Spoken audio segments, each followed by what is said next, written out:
whether you are the unstable vice president, you need to get that, and I think you get that.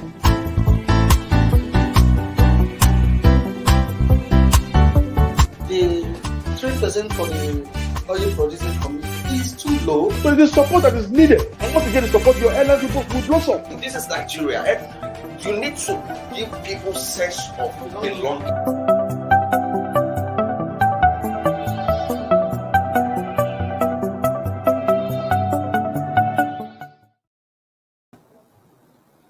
Good morning, viewers. It's the last edition of Inside Nigeria for the week this Friday morning, November 19, 2021. Good morning. My name is Bode Badibo. As usual, I am with my co-anchor, Winifred Ogebo. Thank God it's Friday. Yeah, thank God it's Friday, and it happens to be the last edition For the week. Yes. Thank you, viewers, for keeping faith with us throughout Monday. See, today, Friday, the last day of the week. Viewers, we have a lot of stories to discuss today, ranging from economy to politics. And on the second segment of today's show, we'll also be looking at the issue of incessant building collapse in Nigeria and the way out. Well, for a start, we'll be looking at the front pages of the newspaper. And of course, we're starting with Nigeria's first Friday newspaper, the Leadership Friday. On the front page of Leadership this morning, after 3 positive growths, Nigeria's GDP slows to 4.03%. After 3 positive growths, Nigeria's GDP slows to 4.03%. Federal government blames impact of COVID-19. Dismisses looming food crisis. Expert profile solutions says stronger growth required. Well, joining us this morning to discuss this story is Dr. Nenye at the Rivers State University in Port Harcourt, and Dr. Tayo Bello, and energy expert. Okay, Dr. Tayo Bello already joining us. Good morning, Dr. Tayo. Yeah, good morning. Good morning. Thank you for joining us on Inside Nigeria this morning. Okay, thanks so much. Thank you so much, Dr. Tayo. Yeah. Development economics and energy expert. Dr. Tayo, you have seen the front page of Leadership newspaper this morning.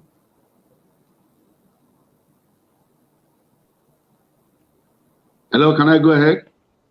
Yes, you have seen the front page of our newspaper this morning talking about the GDP slowing down to 4.3%. So what is your take, sir? Thanks so much. My name is Dr. Tayo Bello. So calling Tayo alone might not be okay. That is one side. GDP is the barometer. It shows the sign and the direction of any economy. And when you have the strong GDP, definitely it shows that the economy is wealthy. By and large, we discover one thing, that the projection, even by the World Bank, is the GDP growth rate will be between 2 to maybe 4% on quarterly basis. We've been able to sustain it, unlike what happened in the previous year, that would mean 2020, 2020.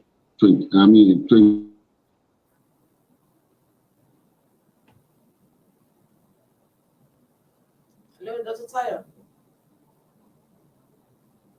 Dr. Tayo, I think there's a problem with that connection. I don't know if Dr. Nenye Kocha, a lecturer with Rivers State University, Port Harcourt, has joined. Okay, she has not joined us. Okay, while we establish connection with Dr. Tayo Bello, we also display the front page of our sister publication, The National Economy.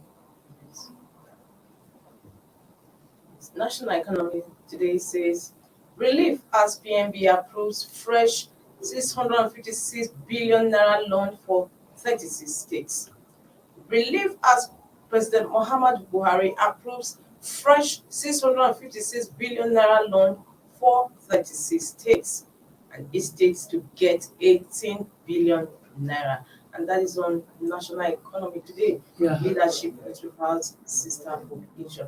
Yeah, this loan is called the Bridge Financing Facility from the federal government to the 36 states of the federation in order to actually enable them to pay their previous loan and also support their annual budget. What I don't get clear is why each state will get 18 billion equally, because I know their needs are different. The needs of Lagos State and Kano State, given their population and developmental needs, will be different from the need of a state like Kogi or Bayelsa, which are smaller in nature. But I know experts will actually tell us why this is so. I don't know if you have re-established connection with Dr. Tayo. Dr. Tayo, are you with us? Bello, development economist. Thank you. All right, Dr. Tayo, let's go back.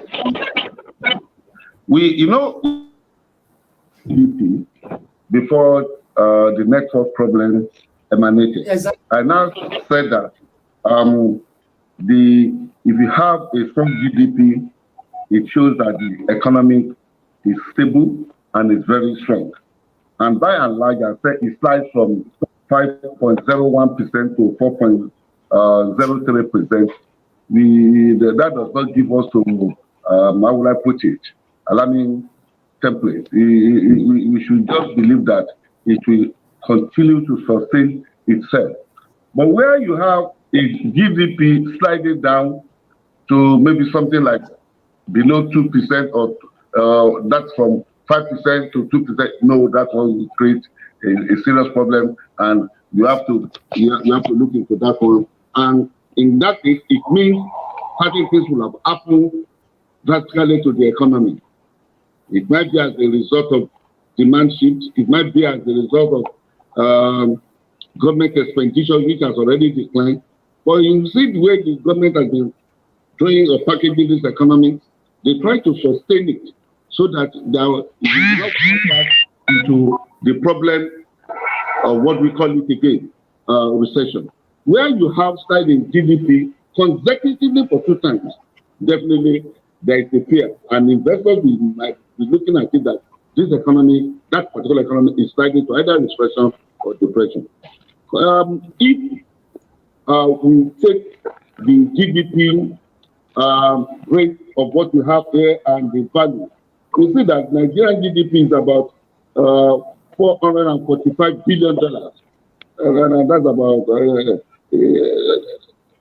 that's something in the economy. It's still quite okay if you compare Nigerian economy to other nations. We still believe Nigeria has a strong economy. It's only things that is maybe swinging from left to right. But by and large, I believe if you continue with the how will I put it, the tempo, the sustainability will be okay. Going back to the issue of bailout loan, there is no way the federal government itself knows that if the states are not supported, that is the end of the country. If you have 36 states that suddenly go into, how will I put it, economic problem, the federal government itself cannot survive. So it has to be a continuous bailout scheme. But the problem we are facing is, like we just mentioned, the state doesn't have the same economic problem. They don't use the money for the same thing. But when you now use a fiat, 18 billion or 18 billion. So what is given to Ekiti State is given to Lagos State, is given to Kano State. How do you want them to do that? I thought the government should have maybe sought for the what we call it, views of the state government and seek what actually they need, what actually they require to maybe take them out of the problem. Don't forget that this bailout scheme is to enable them to pay the money guaranteed by the federal government. It might not create economic liquidity. Are we there? Yes. Hello? Yes, Yes, it might not create, it might not create what is known as economic liquidity. It might not create it. It's because they borrowed money and it was the federal government that guaranteed that money. So in order not to create economic problem, okay, take this bailout. And this one will even lead us to why is the government borrowing on persistent basis? There's nothing wrong in borrowing, provided if the money borrowed is channeled towards productive means of productive sector. But may God forbid a bad situation, or may God save us, you will discover that at times this money will disappear into the thin air. And that's what is causing pressure, causing the serious pressure on Naira. When most of the government officials will collect money, patronize borrowed exchange, look for a way of changing the money into foreign currency. How would Naira not slide down? It's just simple economic theory. More of the something you are demanding for more foreign currency at the expense of the Naira. So the bailout scheme will continue. Despite the debt rate of Nigeria, the bailout scheme will continue. It's a continuous effort.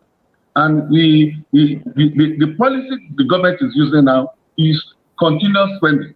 If they should stop it, I can assure you, within few months or a quarter, we slide into serious recession. But I'm not saying they should continue to borrow without attaching that particular borrowing template into a platform. Can I explain myself further? If they borrow any amount of money, let that money be channeled towards a particular project or to projects that can. It is still better than a situation where you now see state governments, local governments, maybe will be unable to pay salaries. That would be terrible. And once that will happen, it means there will be an economic shame. Workers are able to get their salaries, inability to get the salary that will decline in purchasing power. Lack of purchasing powers, the industries that are available will go down. Even banks and everything will be having problems. So any other ones so that we can discuss further? Hello? Yes, we are with you, Dr. Bello. But for want of time, I want to Dr. Bello. Now, finally, the bailout to 36 states of the Federation. Now, let me ask you, does it make economic sense that all the states will get 18 billion equally, given the fact that the developmental needs are different? I've mentioned it, that it is bailout scheme, and it does not show that the government has been able to conduct a deep research or liaise with the state government. I mentioned it that you cannot compare the development, something that's happening in Ekiti, that of that Safari, or in your state, with that of that. But the government or the state government doesn't have the same. The federal government just decided on prorata basis that we are going to bail you out of this economic mess. Take 18 billion. It is not left for you to do it. And that's why majority of the states, we have to push in up and jump up their IGR. If they create a good IGR, definitely they don't have problem. Most of these things that you are talking about, Lagos State has been able to generate, and it has, how would I put it? Lagos State has maybe landed itself in a situation that they don't rely much on the allocation from the federation account. They don't rely on it. When Marwa was there as the administrator, I think it was 700 million naira per month. But when Tinubu came, it maybe increased it to about 7 billion. Before the Fashola rounded up his tenure, it has gotten to 30 billion. I don't know the president one, whether it's 40 billion or not. That's what they should do. And I think they are doing the same thing in Ogun State and other states of the federation. The bottom line is, and what government should rely on, is that they should allow each state to survive on its own. And that's what called fiscal federalism. But whatever they want to do now, they go to Abuja to even get a license for quarry. What's the business of the federal government that one? You have to go to your state, you have to go to Abuja. And that is why illegal mining, illegal economic activities are thriving. When you don't allow the state government that are very close to the people to have power of giving out something, people just get there. That's why the illegal mining activities of another state have started, because it's only federal government that can stop them. It's only federal government that give them approval. So back to your questions, I think they should have done it in such a way, the way they normally grant or give maybe federal allocations to states, because they don't receive the same thing. There are some states that normally receive about 10 billion in a month. There are some that receive about 2 billion in a month. But you now did everything in such a way that they are receiving the same thing. It's the disadvantage of the states that are that have more economic activities and have a lot of things to do. So that's my view. How do you give 18 billion to Lagos State and you give 18 billion to some other states that doesn't even have? Some states are not even more than a local government in Lagos State. Some states, in terms of the IGR and everything population, they are not up to a limit in Lagos State. So that's my thinking. Thanks to you, Dr. Tayo. Yes. We hope to see more of you on this show whenever the need arises. Thank you very much. Thank you. Okay. Yes. Dr. Tayo Bello is a development energy expert. Many thanks to you. Well, he has said a lot on the GDP story and the bailout to states, honestly speaking. And there is a need for policy makers to think out of the box to make the states survive on their own. Well, viewers, we need to go on a short break. When we come back, we examine the front pages of THISDAY and The Nation newspaper. Don't go away. We'll be right back.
Inside Nigeria, keeping you informed on what matters.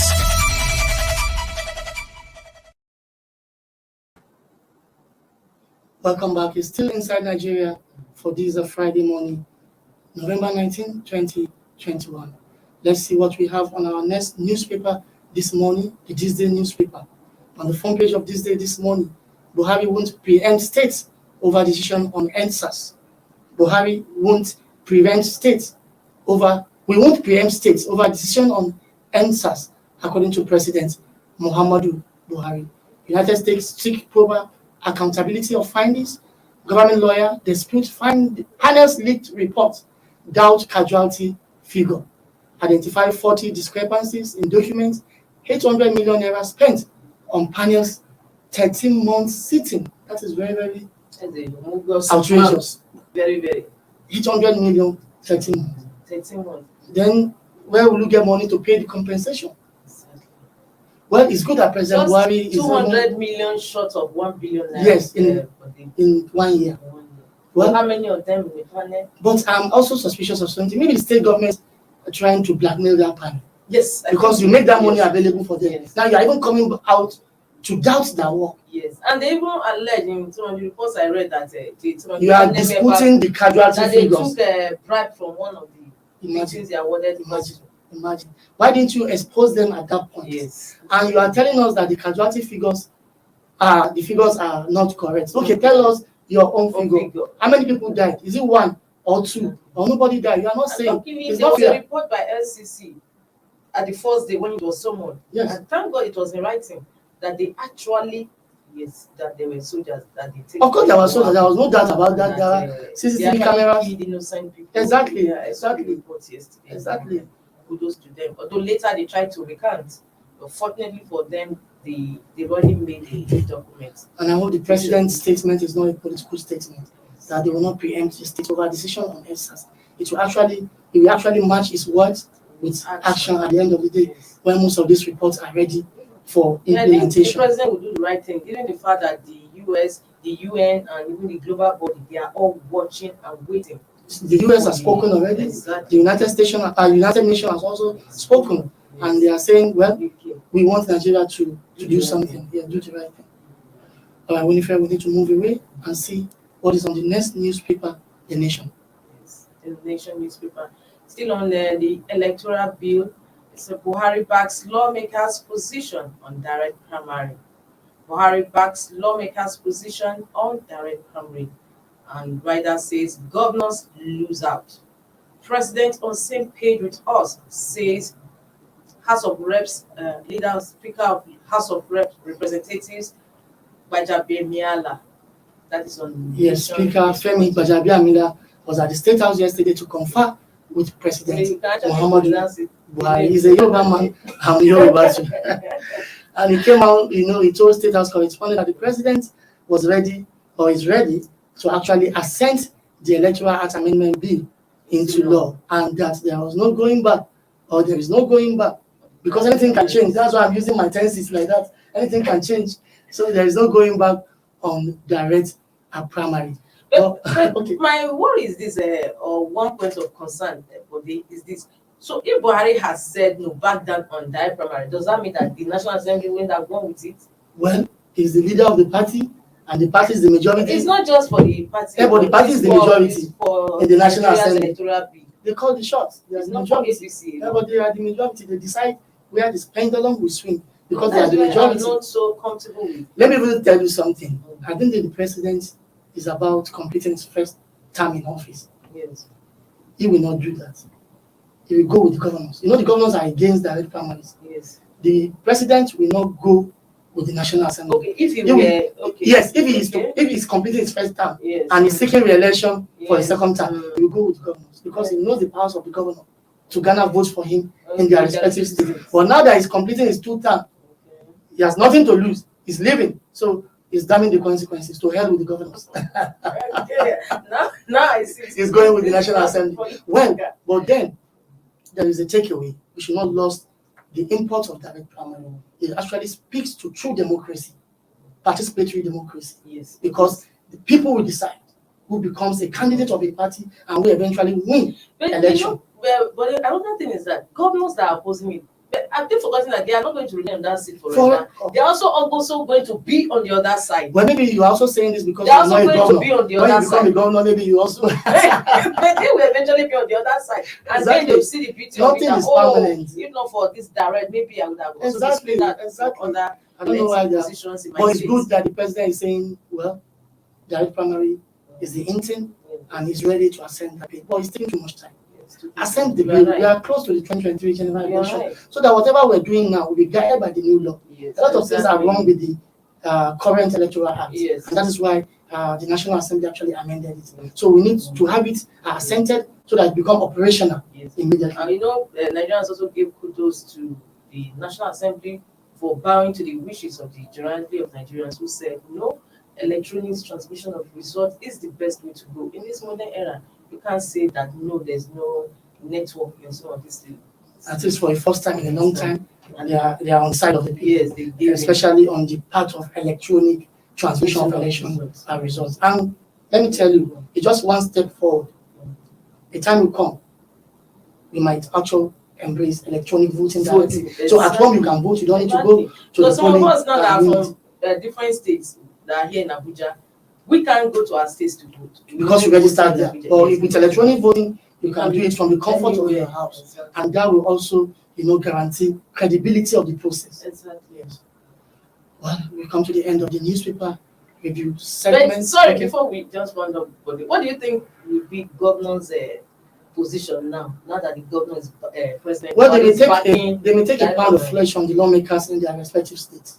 primary? Okay. Yes, especially governors that are in their first tenure. They are also going. They are going to seek re-election. So, God willing, if they get power, they might punish the lawmakers. But we don't know what will actually happen. We can only keep our fingers crossed and see how this will play out. But it is important for President Buhari to immediately assent to the Electoral Act Amendment Bill 2021 immediately. It's very, very important. Well, we need to go on a short break. When we come back, we'll be discussing the incessant building collapse in Nigeria and the way out. Nigeria has lost a lot of fortune to building collapse. Life has been lost, money has been lost, time has been lost, a lot of things have been lost. And it does not speak well about the image of the country regarding standards. When we come back, experts will be joining us to discuss this menace and the way out of it. We'll be back shortly.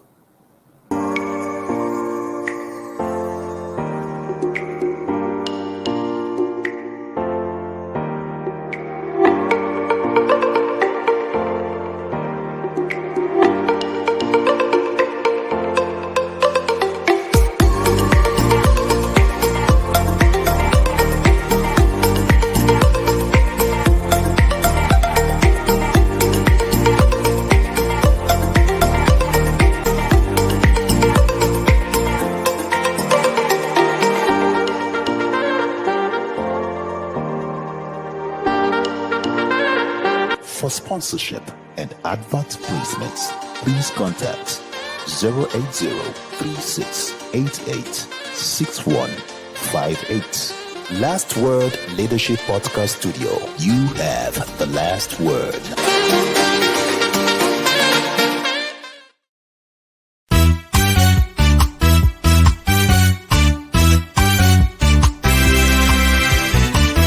Why will a medical doctor work for 9 months, 16 months, 19 months without getting paid? But you see how much kidnappers are taking from victims. My thing is, problem with I think all the stakeholders we need to get that, and I think we get that.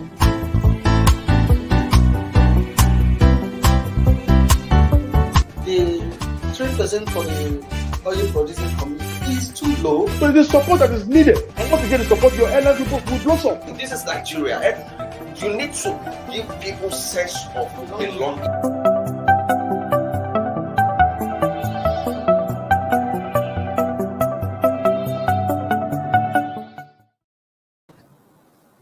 Welcome back. It's still Inside Nigeria for this Friday morning, November 19, 2021. We are going to look into the incessant building collapse in Nigeria and a way out. And of course, joining us this morning to discuss this are two experts in the build industry, architects Abimbola Adeoluwa Oke, an architectural educator at the University of Uyo, Akron State, is joining us this morning.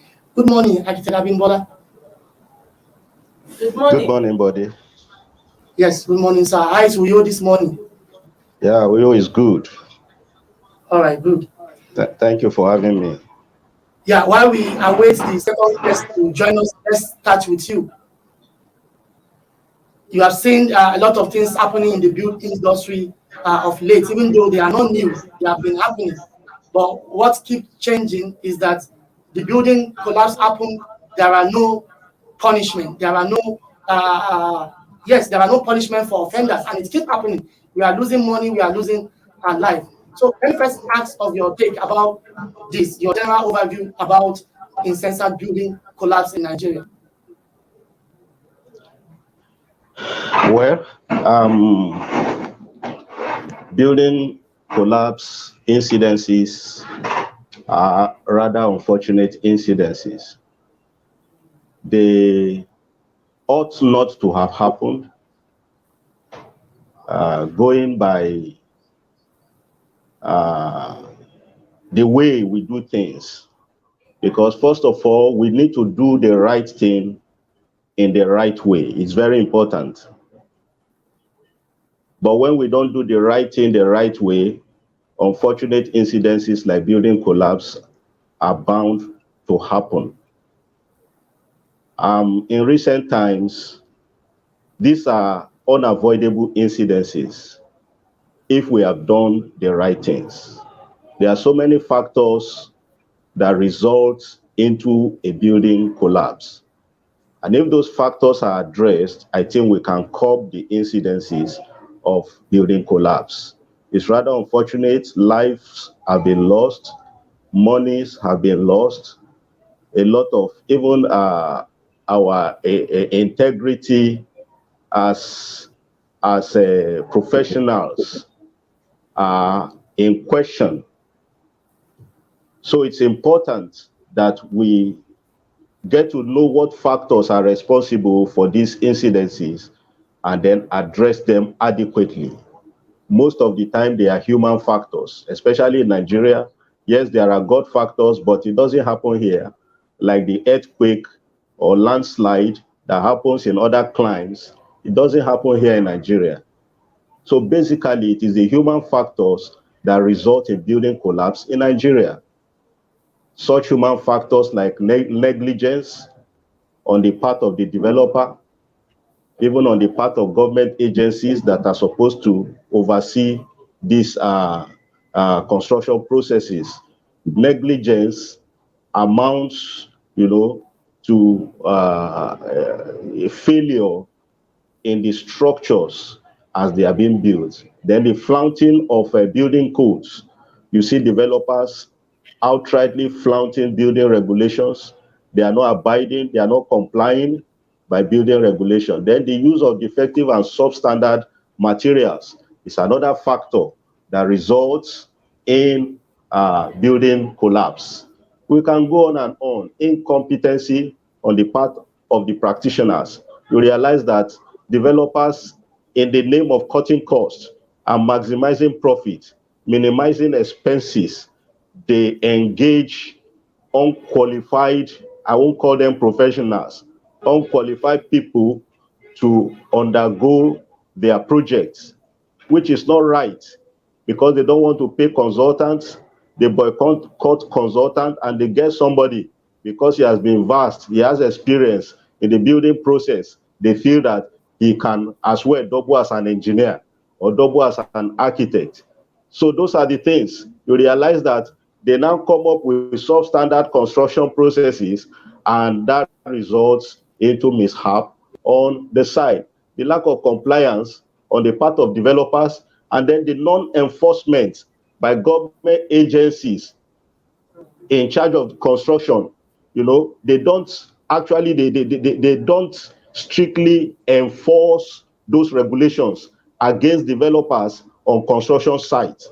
Many construction sites going on ought to have been stopped by these agencies, but then because of, I don't know, probably corruption, they may have been monies must have passed, from one hand to the other for them to look the other way so that this construction can continue. And the result at the end is this unfortunate incidence of building collapses. It is very pertinent that we must understand the building process and follow it through religiously. Our building code and regulation states this. Now, these days, many developers, rather, we want to engage people who are versed in AutoCAD to do their designs for them, rather than engaging consultants. Rather than engaging the appropriate consultant on their projects in order to minimize cost. They don't want to pay consultant. Look at the incidence of the 21-story building. How can somebody, a developer, say he no longer listens to architects? He no longer listens to his engineers. Why? Why should that be? You can't do anything. You can't do things the way you like. There are stipulated ways by which you do things. You must rely on your consultants in order to be able to go through successfully a building process. It's very important. All right, Mr. Bimbo, you have said a lot. I will come back to you. The second guest has just joined us, Mr. Festus Adebayo, Executive Director, Housing Development Advocacy Network, HDAN. Good morning, Mr. Adebayo. Good morning. All right. Good morning, Mr. Adebayo. Are you hearing us? You need to unmute yourself, Mr. Adebayo. You need to unmute yourself. Yes. Good morning. It's my pleasure to be here. Good morning. Thank you for joining us. To be here. Thank you. Thank you. Thank you for joining us on Inside Nigeria Leadership Television this morning. Mr. Festus Adebayo, the Executive Director, Housing Development Advocacy Network, HDAN. Yeah, Mr. Adebayo, you must have listened to our first guest earlier, Architect Abimbola Oke, who has given a general overview as to the problem or factors responsible for incessant building collapse in Nigeria. Now, as an advocate who is also interested in the housing sector. In fact, just yesterday I saw your organization issue a statement commending the Senate for passing the Real Estate Regulatory Council bill into law. So I want to ask you, do we need a new regulatory council when we have a building code in place? Is there anything wrong with the building code? Thank you. What the statement I made yesterday is just a way to commend the Senate for passing that bill, having gone through the bill, and having found that all professional bodies will now have role to play together. Talking of collapse building in Nigeria, there are a lot of factors that are responsible for it.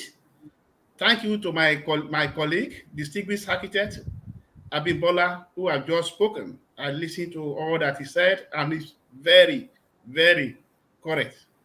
I will only make some little addition. Our professionals are not always on the same page. There's no collaboration. You see, when you get to site, you see all sorts of rivalry among them, and you find it funny. And a good number of those entrepreneurs who are the chief executive of real estate development company always exploit that. You can imagine what the late owner of that 21-story building, you can imagine what he said. So to start with, that's corruption. There is corruption. If there's no corruption, the man who is assigned the job of development control will have been doing his job perfectly. At various occasions in Abuja, I've had reasons to visit sites. I've had reason to call development control director to ask them questions. Are you not aware of the standard of these kind of houses? Look at what they are doing there. You even approve waterways for them to build houses.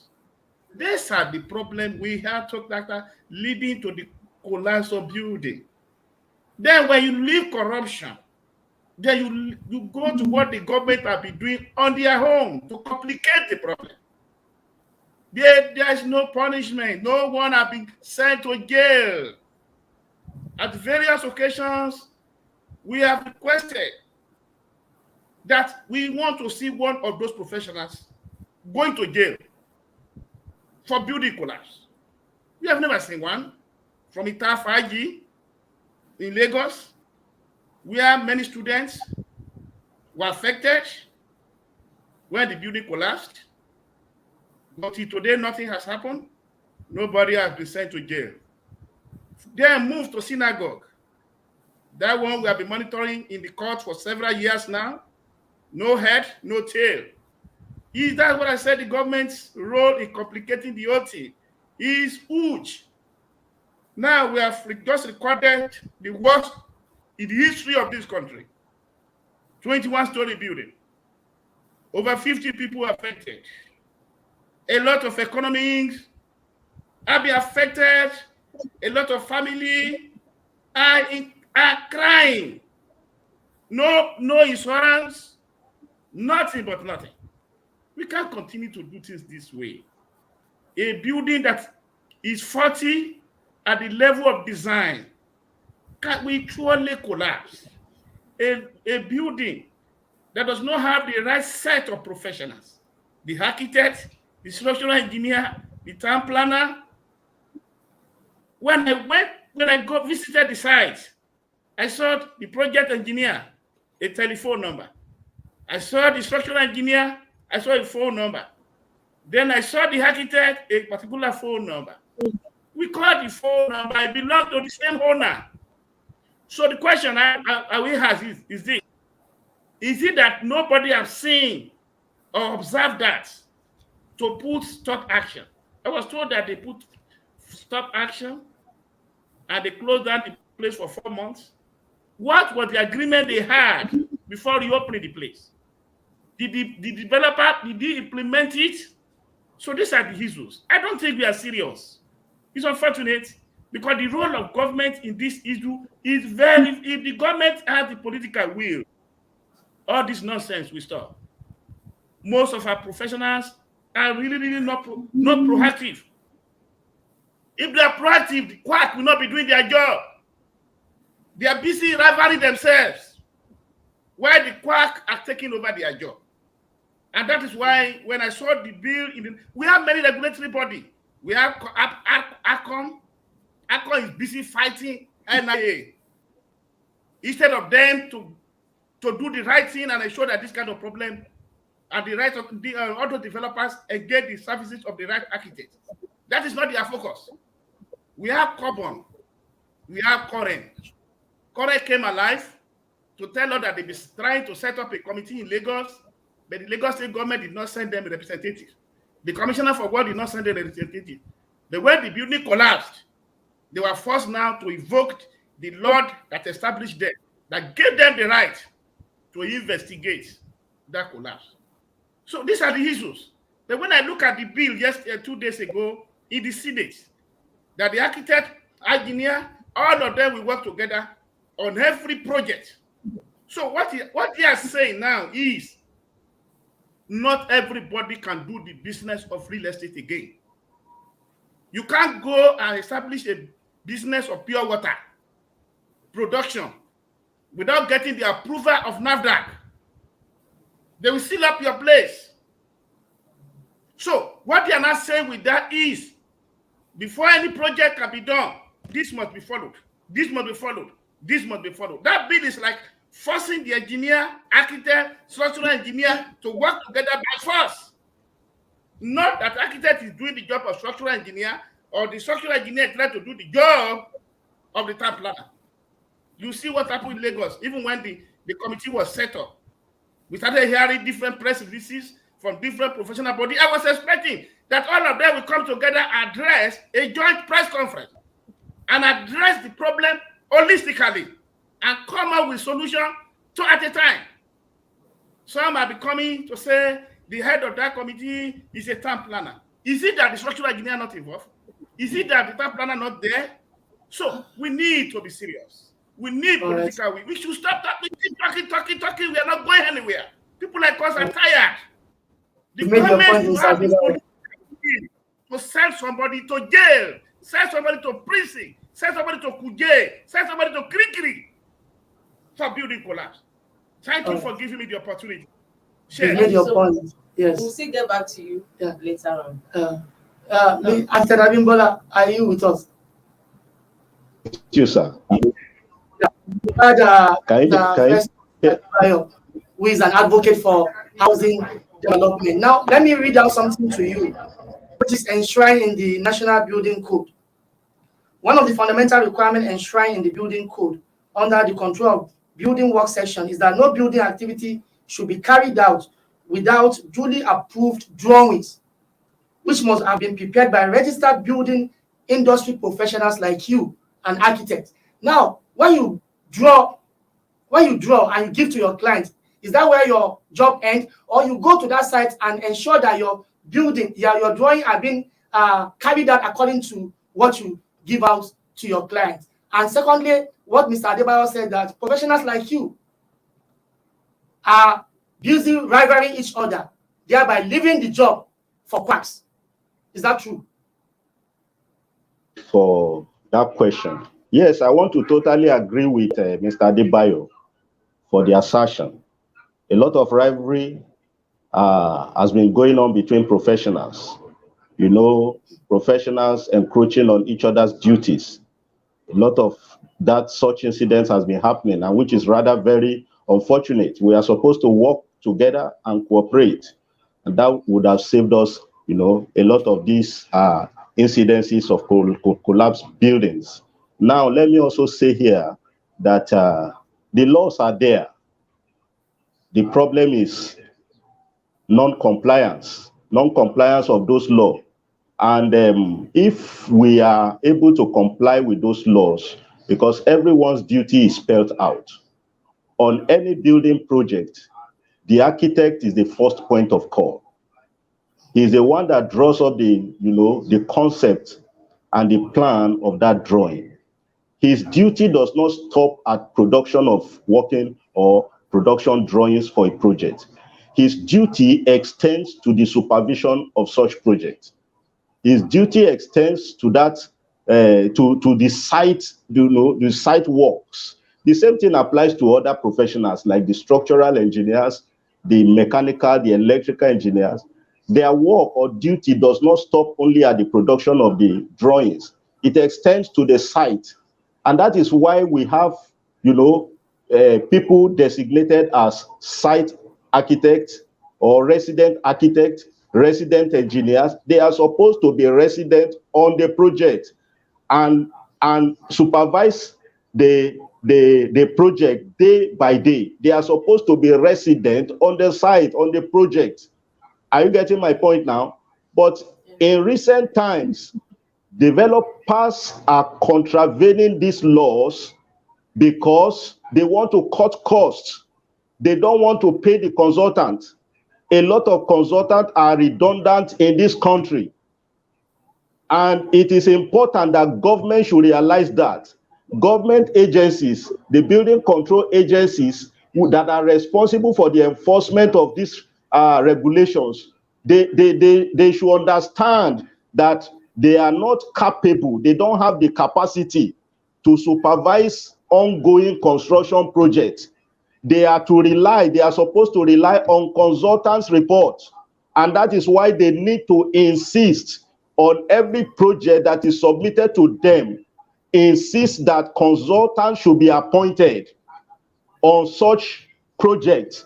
And those are the people that these government officials should relate with on particular projects to get their inspection reports right. It's very important. But you see that because we are not doing the right thing, a lot of people are taking advantage of it. You see what thrives now is something you call direct labor project execution. Developers just engage quacks and artisans to execute their project, boycotting and neglecting the professionals. Hello? Yes, go ahead. With you. Okay, so you see, this direct labor way of executing project is causing a lot of problem. That direct labor method has sidelined professionals. It has sidelined consultants. So I believe that government, through its agency, should always insist that consultants are appointed for every project that is going to be executed. Now, the law also stipulates that project signboard should be placed on every site, and this project signboard will list the names and addresses of the consultants on the project. The name and address of the architect, names and address of the engineer, the quantity surveyor, the mechanical, all the service engineers, and even the contractor on that project. But you realize that in our environment, you don't see such things anymore. When I was in school and was being trained as an architect, I used to see project signboard on project sites, but no more today. So it's very important not only to appoint such professionals, but to ensure that they are doing their work. Before any concrete work is covered up on a site, the structural engineer must ascertain that the reinforcements have been put in place according to design. He is the one to certify in writing and approve that this work should be covered up. But there is nothing like that anymore. We have what we call the cube test, the concrete cube test. Such things are no longer carried out. They just pour concrete anyhow, they mix concrete anyhow and pour it. So those are the things. The building materials should be ascertained that they are good ones, not substandard. So it's important that we get our bearing right in order to curb this incessant building collapse in Nigeria.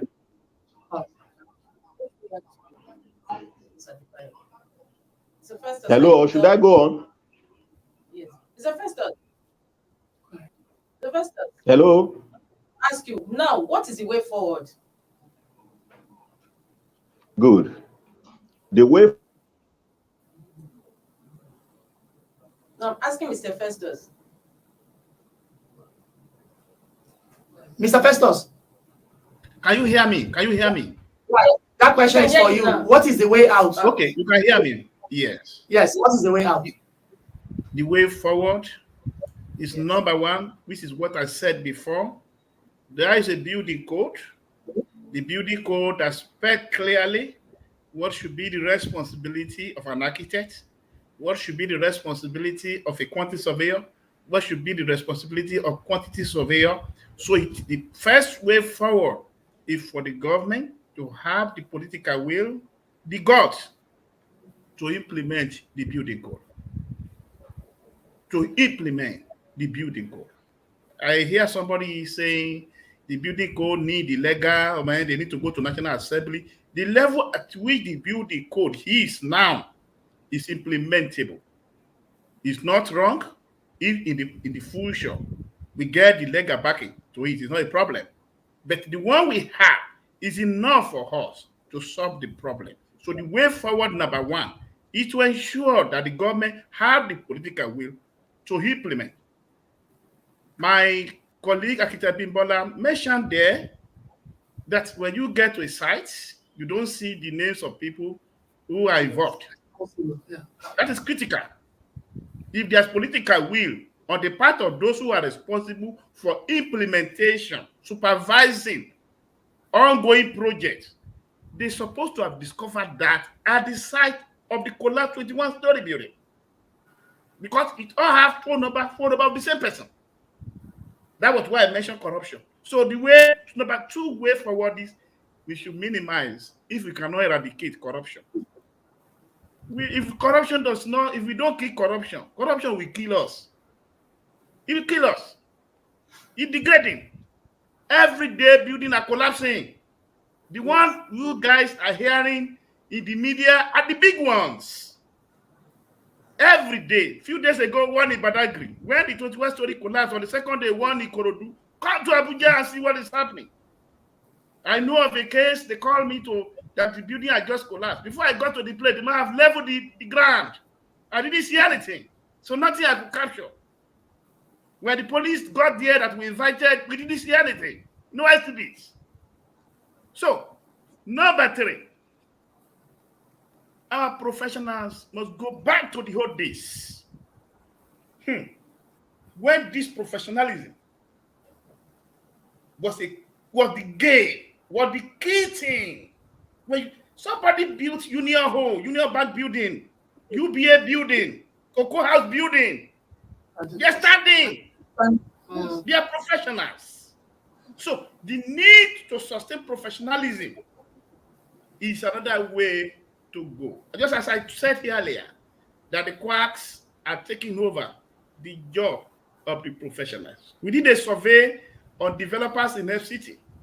We discovered that 75% of those who are doing real estate development don't have any knowledge of building or construction.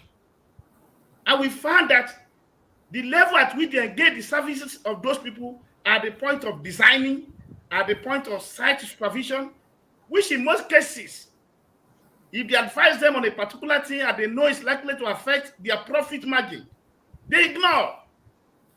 So, above all, the way forward is seriousness of the government. The way forward is the seriousness of the professionals.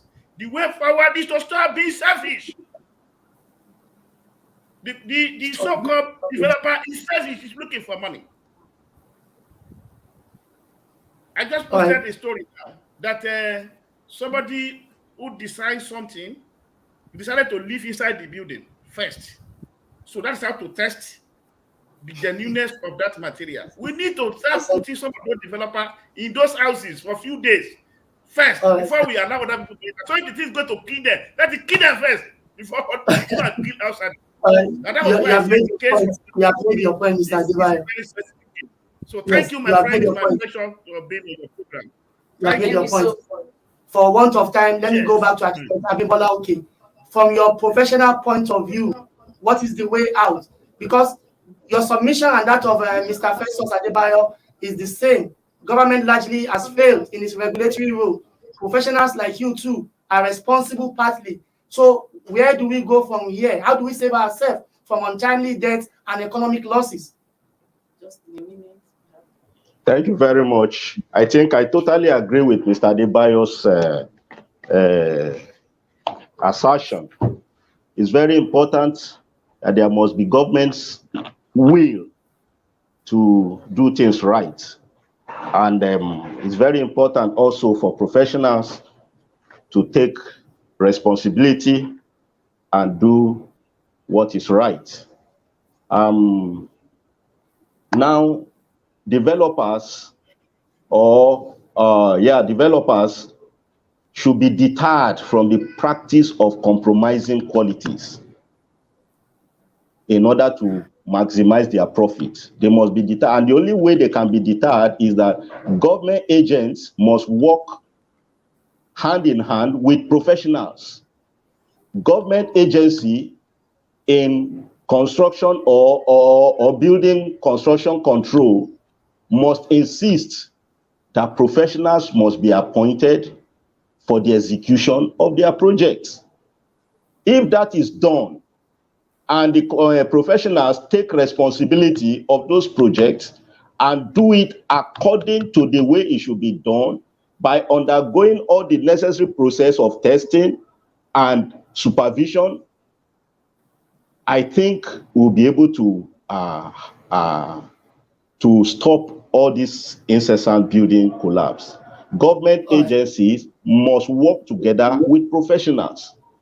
They must not in any way sideline professionals, because by doing that, we are giving room to those that does not have business in the construction industry to come in and thrive. And that is what is happening in our society today. All right. Many thanks to you. We have run out of time. Yeah. Architect Abimbola Adeoluwa, architectural educator at University of Uyo, Akwa Ibom State. Thank you for joining us on Inside Nigeria this morning. And Mr. Festus Adebayo, Executive Director, Housing Development Advocacy Network, HDAN. Thank you for joining us this morning on Inside Nigeria. We appreciate your invaluable contributions, and we hope to see both of you when the need arises. All right, it's time to go. Yes, thank you very much, viewer, for being with us from hour of 10 to this moment. 1 hour fully today, unprecedented. Make it a result on Monday for another edition of Inside Nigeria. From here, it's bye for now. Have a beautiful weekend. Thank you for watching. For sponsorship and advert placements, please contact 080-3688-6158. Last Word Leadership Podcast Studio. You have the last word.